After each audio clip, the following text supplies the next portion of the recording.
بسم الله الرحمن الرحيم والصلاة والسلام على أشرف المرسلين إن الحمد لله نحمده ونستعينه ونستغفره ونعوذ بالله من شرور أنفسنا ومن سيئات أعمالنا من يهده الله فهو المهتد ومن يضلل فلن تجد له وليا مرشدا. Je suis heureuse d'être avec vous aujourd'hui. Je remercie l'association Le Havre du Savoir qui m'a invitée pour pouvoir jouir de ces moments avec vous. Donc on m'a demandé de parler sur notre prophète Mohammed sallallahu alayhi wa sallam, richesse pour ma famille. Déjà, la famille constitue le premier socle le plus important déjà dans la société. La famille est la pierre angulaire de notre vie, de nos vies. Elle est le ciment. Elle constitue les fondations qui nous portent tout le long de notre construction, notre croissance et plutôt toute notre vie. Donc la famille est si importante qu'elle est vraiment qu'elle détermine notre vie future. Notre famille, comment les relations se gèrent dedans, ce qu'elle nous apporte est le principal déterminant de notre vie plus tard, de notre vie adulte, de notre vie bien sûr enfant, jeune. Donc elle a une très grande importance, surtout qu'il faut savoir que cette famille peut nous apporter le soutien, l'amour, la présence, l'écoute. Donc une famille, elle est irremplaçable. La famille est un atout, surtout lorsque les rapports sont chaleureux, lorsqu'il y a une présence positive qui nous aide à être épanouis, à être nous-mêmes dans cette famille. Donc la famille, c'est quelque chose, la première des choses que je commence avec, la famille, c'est quelque chose de très important, que nous devons veiller à la qualité des relations qui existent entre les différents membres de la famille. Et la famille, elle nous apporte énormément de choses. Et avec tous les membres de la famille, et notamment, bien entendu, en premier lieu, les parents. Les parents nous apportent depuis déjà la conception jusqu'à la fin de nos vies ou de notre vie. Nos parents, nous sommes les êtres les plus chers, les êtres les plus aimés, les êtres qu'ils veulent toujours veiller sur nous et ils nous veulent le bien par tous les moyens qu'ils peuvent. Ils vont exploiter tous les moyens pour que nous soyons bien. Donc la famille est très importante. Mais le prophète, sallallahu alayhi wa sallam, notre bien-aimé Mohammed sallallahu alayhi wa sallam, dire que c'est une richesse pour ma famille, c'est plus que ça. Le prophète sallallahu alayhi wa sallam, est une richesse pour tout. Le prophète sallallahu alayhi wa sallam, c'est une bénédiction. Le prophète sallallahu alayhi wa sallam, c'est une miséricorde, comme il le dit lui-même, qu'il est une rahma, une miséricorde qui a été envoyée pour l'humanité. Mohammed sallallahu alayhi wa sallam, rien que parler de lui, l'évoquer est une guérison. Alors que dirons-nous si on fait salat ala Rasul sallallahu alayhi wa sallam? C'est une source de bénédiction, c'est une source de résolution de problèmes, c'est une source de dissipation de toute difficulté. Donc Mohammed sallallahu alayhi wa sallam, rien que l'aspect extérieur, ça nous apporte le bien. Rien que l'évoquer en famille, rien que vivre en le mettant au centre de notre famille, ça lui apportera le bien, Inch'Allah. Alors que dirons-nous que de notre prophète Mohammed sallallahu alayhi wa sallam, qui est le maître, qui est en plus d'être un chef spirituel, un gouverneur, tout, il est l'élément ou l'être qui était le meilleur dans sa famille. Et surtout, c'est lui qui nous a apporté les valeurs essentielles pour toute notre vie. Et puisqu'on parle aujourd'hui de la famille, les valeurs essentielles pour qu'une famille puisse être sereine, se développer dans l'apaisement et se développer sereinement, être une famille équilibrée qui apporte à tous ses membres la sérénité, le bien-être. Donc Mohammed sallallahu alayhi wa sallam, oui, c'est l'être, le meilleur être que nous aimons, bien entendu. C'est l'être, c'est notre exemple type, c'est notre modèle. Qu'on va suivre ses enseignements, on va suivre, on doit le connaître déjà. Vous savez, ça c'est certain. Et plus que vous connaissez Mohammed sallallahu alayhi wa sallam, plus que vous le connaissez, plus que nous le connaissons, plus qu'on l'aimons. Donc nous avons le devoir d'essayer de le connaître, d'essayer d'avoir plus de relations avec lui à travers sa vie. Parce que ce maître bien-aimé, il a toutes les vertus. Hein, on va parler, il a toutes les vertus et ces vertus, ces qualités, nous devons essayer de les suivre, d'essayer de les reproduire. Parce que, en fait, Mohammed sallallahu alayhi wa sallam n'était envoyé que pour être un modèle pour nous. Hein? Il est là pour nous montrer le chemin. Et on doit suivre ses pas. En suivant ses pas, certainement, nous aurons la réussite. Certainement, nous ne tomberons jamais dans l'échec. Donc, la famille est importante, mais on a Mohammed sallallahu alayhi wa sallam, on a notre bien-aimé sallallahu alayhi wa sallam qui nous guide vers cette vie réussie, Inch'Allah, pour avoir une famille équilibrée, une famille sereine, une famille réussie. Moi, je crois que pour arriver à la réussite d'une famille, il y a plusieurs valeurs, mais je vais choisir quelques-unes que pour moi, ils ont beaucoup de sens.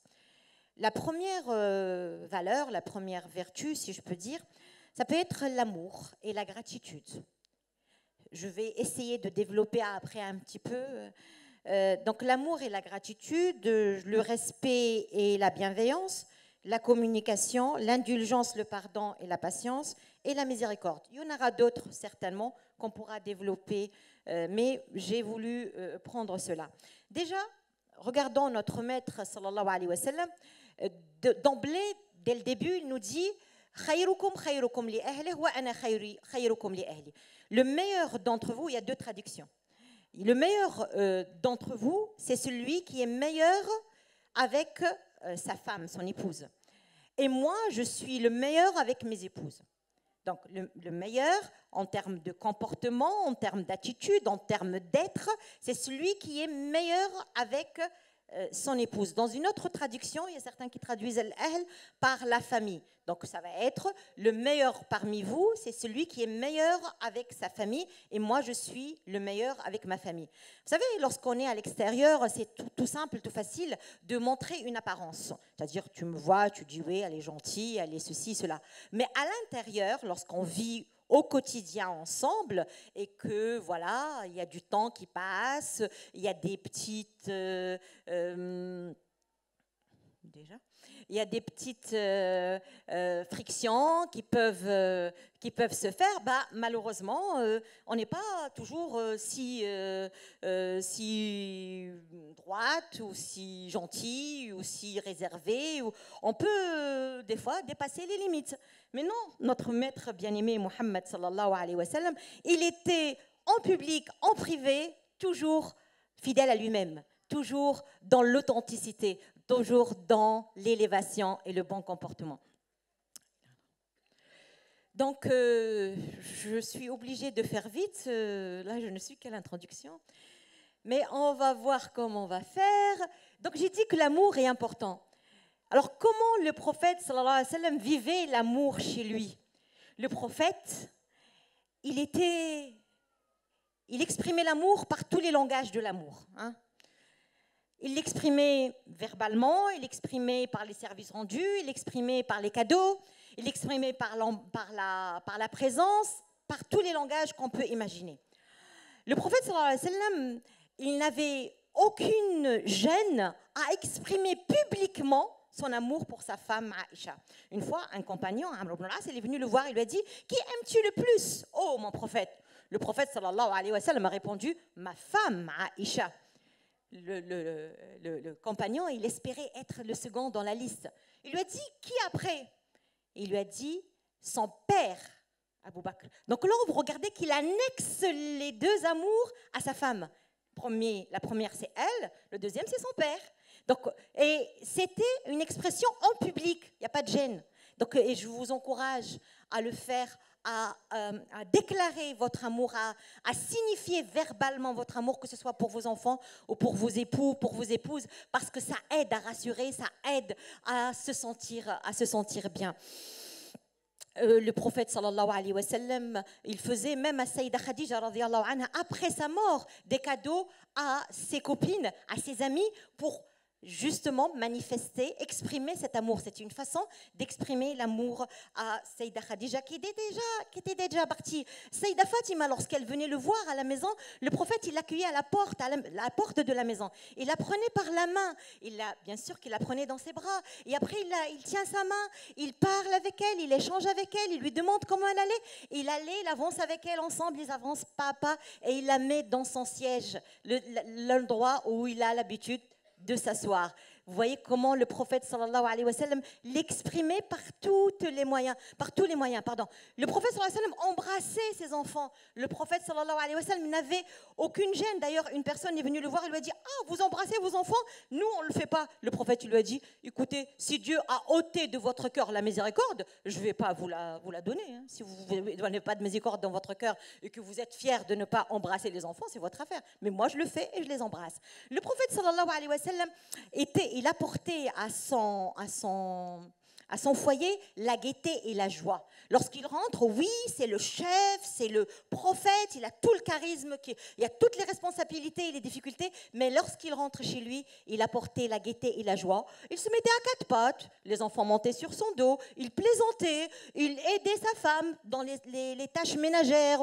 Ça ne veut pas dire qu'il fait tout, non, on doit s'entraider. Ça veut dire qu'il est dans le respect et ça ne le dérange pas. Ce n'est pas des métiers ou des fonctions qui sont sous-estimées. Non, il estimait les gens qui vivaient autour de lui et il est là, il est présent par tous les moyens qu'il peut l'être.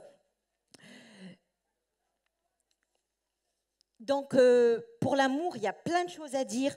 Il y avait il était dans une dimension, tout le monde savait que le prophète aimait. D'ailleurs, il aimait tous les croyants, il nous aimait même nous. Hein. Il disait qu'il avait hâte de nous voir. Donc que disiez-vous de sa propre famille?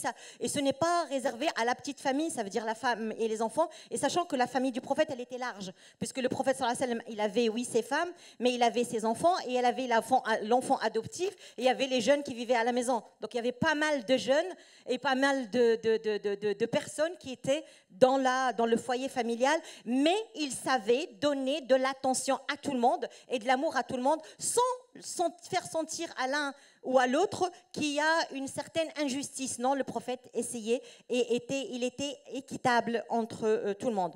Alors, j'ai dit tout à l'heure que parmi les valeurs que je considérais importantes, c'est la communication. La communication aide à consolider les liens, elle dissipe les malentendus, on apprend avec la communication à vivre ensemble. Lorsqu'on est en communication, il y a un état de confiance qui s'installe. Ça libère la parole, on arrive à parler, à échanger, et de ce fait-là, chacun se sent respecté dans ce qu'il est, puisqu'il peut communiquer en étant confiant, sans être jugé, et on essaye d'avancer ensemble. Donc la communication est très importante, le prophète la faisait. Il était un très bon communicateur, il savait écouter, et il savait avoir toujours les mots et les gestes et les paroles nécessaires pour pouvoir aider l'autre s'il le faut. Mais on l'a vu aussi à 2 reprises, ce qui est relaté beaucoup dans l'histoire de notre prophète Mohammed sallallahu alayhi wa sallam. À 2 reprises, c'est lui qui a demandé de l'aide, sallallahu alayhi wa sallam. Et ce n'est pas facile de demander de l'aide. Généralement, c'est plus facile d'aider que de demander de l'aide. C'est un état très fort. Le prophète, lorsqu'il a eu la révélation, qu'il était très bouleversé, qu'il avait peur de ce qui lui arrivait, parce que c'est pas facile, c'est pas anodin de recevoir un ange. Et qu'est-ce qui se passe? Il ne savait même pas ce que c'est qu'un ange. Qu'est-ce qui se passe? Il comprenait pas ce qui lui arrivait. En revenant à la maison, il a dit à sa femme, Khajitu ala nafsi, j'ai peur de ce qui m'arrive. Est-ce que je suis pas en train de devenir fou? Mais sa femme, la femme, comment dirais-je, je dirais exceptionnelle, sa femme d'une grande, elle est d'une grande valeur. Saïda Khadija, ce n'est pas n'importe qui. C'est une femme haute, c'est une femme élevée. Elle lui a dit, et elle l'a rassurée en disant, mais toi, jamais Dieu ne te fera du mal. Kalla, wallahi ma yukhzik Allahu abada. Jamais Dieu ne te fera du mal. Jamais Dieu ne va te déshonorer. Parce que toi, tu es quelqu'un de bien. Tu es quelqu'un qui entretient ses liens familiaux, tu es quelqu'un qui ne dit que la vérité, tu es quelqu'un qui aide les nécessiteux, tu es quelqu'un qui est toujours au secours des autres et tu es quelqu'un qui aussi honore ses invités ou ses hôtes. Donc, et tu aides ceux qui sont dans les difficultés. J'ai dit, donc là, sa femme, elle était là pour le soutenir. Mais on voit donc que le prophète, cette communication, elle était établie entre lui, ce qui permettait l'interaction entre les deux. Et on l'a vu aussi pendant le pacte de l'Hudaybiyah. Vous savez, pendant le pacte de l'Hudaybiyah, c'était gravissime parce que les musulmans voulaient rentrer à la Mecque pour faire le petit pèlerinage et les Mécois ont dit non. Ils ont proposé un pacte un traité de paix, un traité de paix. Ils l'ont accepté, mais les musulmans, ils étaient vraiment très amers. Ils n'arrivaient pas à accepter que la porte de la Mecque reste fermée devant eux, qu'ils ne peuvent pas faire alors qu'ils ont ramené leur offrande, qu'ils sont là, qu'ils étaient dans un état de ihram. Ils avaient du mal à accepter. Le prophète leur a dit, vas-y, maintenant, on va égorger nos offrandes et on va se raser ou se couper, ça dépend, nos cheveux. Ainsi, on va enlever l'ihram et on va revenir l'année prochaine, Inch'Allah. Les compagnons n'ont pas réagi, n'ont pas obéi, autrement dit, à l'ordre du prophète Mohammed sallallahu alayhi wa sallam, au point qu'il a dit à sa femme en rentrant à la maison, Salama, les musulmans risquent à leur perte. S'ils désobéir au prophète, c'est gravissime. Donc sa femme, comme une très bonne conseillère, elle lui dit, tu veux qu'il le fasse? Il lui a dit, bien sûr que oui. Elle a dit, vas-y, commence, toi. Va, égorge ta chamelle et appelle ton coiffeur. Et alors, lorsque les croyants l'ont vu, ils l'ont suivi. Bon, ils étaient en rage quand même, mais ils l'ont fait. Donc, on voit que la communication, là, j'insiste sur l'aspect de communiquer, d'échanger, de demander de l'aide, de demander conseil, de se faire écouter, tout simplement. Ça aide dans la bonne santé d'une famille. La ilaha illallah Muhammad Rasulullah. Donc, j'avais parlé tout à l'heure de l'indulgence et le pardon. Sayyidina Muhammad sallallahu alayhi wa sallam, il était d'une grande indulgence. Anas ibn Malik nous rapporte, il disait, Anas c'est un jeune qui a grandi dans le foyer prophétique. Il a vécu des années dans le foyer prophétique. Et donc il a côtoyé le prophète, il l'a vu de plus près. Il a dit, jamais le prophète m'a fait des reproches. Jamais le prophète m'a blâmé pour une chose que je devais faire, que je n'ai pas faite. Il ne m'a pas dit pourquoi tu ne l'as pas faite. Ou d'une chose que je n'avais pas le droit de faire, que j'ai faite. Il ne m'a pas dit pourquoi tu l'as faite. Donc le prophète ne faisait jamais de reproches. Il disait, si Allah avait décidé que la chose soit, elle sera. Donc il était plutôt dans la bienveillance et non pas dans les reproches. Mais on a une scène qui ne peut pas nous laisser sans réaction. Une fois, le prophète avait des invités. Il était chez Saïda Aïcha radiyallahu anha pour parler d'indulgence, de pardon, de rahma, de tout ça. Et une autre femme du prophète lui a envoyé un bol de nourriture. Elle a fait quelque chose de succulent Elle a voulu que le prophète y goûte. Saïda Aïcha n'était pas d'accord, elle n'était pas contente. Saïda Aïcha n'était pas contente parce que c'était un moment qui est réservé à elle. Elle n'a pas voulu qu'une autre personne rentre par la nourriture dans cette ambiance qui est normalement réservée à eux deux. Vous savez ce qu'elle a fait? Elle a pris le bol, elle l'a jeté à terre. Ouais, elle l'a jeté à terre. En public, hein, il y avait des invités. Imaginez la scène. Vous savez ce qu'il a fait, sallallahu alayhi wa sallam? Il s'est mis à ramasser en disant « Radibat ummukum, radibat ummukum ». Votre mère est en colère, votre mère est en colère. C'est comme s'il nous disait « Excusez-la, elle est juste en colère ». Mais c'est beau, hein? C'est beau. Excusez-la, elle est juste en colère. Donc là, si nous voulons vivre une vie de famille paisible, sereine, équilibrée, nous devons tirer de la douceur du prophète. Le prophète, Allah subhanahu wa ta'ala, il dit dans le Coran, si tu étais dur avec un cœur rude, les compagnons seraient dispersés autour de toi. Le prophète, il dit, Aline, la douceur, à chaque fois qu'elle touche quelque chose, elle l'embellit. Et lorsque la dureté, la violence touchent une chose, elle l'enlaidit. Donc, soyons doux, à l'écoute, en communication, exprimons l'amour, soyons dans la bienveillance.